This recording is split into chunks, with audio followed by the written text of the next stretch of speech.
അപ്പൊ പരാജയങ്ങളെ വളർച്ചയായി കാണുക. വഴിയിൽ തടസ്സങ്ങൾ വരുമ്പോൾ ഭാഗ്യമില്ല എന്ന് പറയുന്നതിന് പകരം ഇതൊരു പരീക്ഷണമല്ലേ എന്ന് ചോദിക്കുക.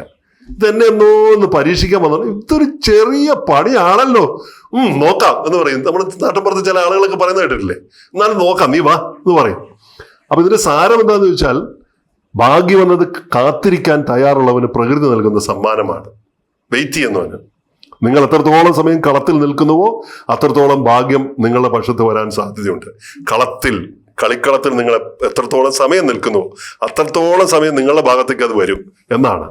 അപ്പൊ അങ്ങനെ വരുമ്പോൾ നമ്മൾ അടുത്ത ഭാഗ്യത്തിന്റെ മറ്റൊരു ലെവലിലേക്ക് കിടക്കുമ്പോൾ സ്വന്തം ഭാഗ്യം സ്വയം നിർമ്മിക്കുക എന്നാണ്. സ്വന്തം ഭാഗ്യം സ്വയം നിർമ്മിക്കുന്നത് എങ്ങനെയാണ്? ഇതിന്റെ സന്ദേശം ലളിതവും എന്നാൽ വിപ്ലവകരവുമാണ്. നിങ്ങൾ നിങ്ങളുടെ ഭാഗ്യത്തിന്റെ ശില്പിയാണ്. നിങ്ങളാണ് നിങ്ങളുടെ ഭാഗ്യത്തിന്റെ ശില്പി. ലോകം നിങ്ങളെ എങ്ങോട്ട് നയിക്കുന്നു എന്നതിനേക്കാൾ നിങ്ങൾ ലോകത്തെ എങ്ങോട്ട് നയിക്കുന്നു എന്നതിലാണ് നിങ്ങളുടെ ഭാഗ്യം ഒളിഞ്ഞിരിക്കുന്നത്.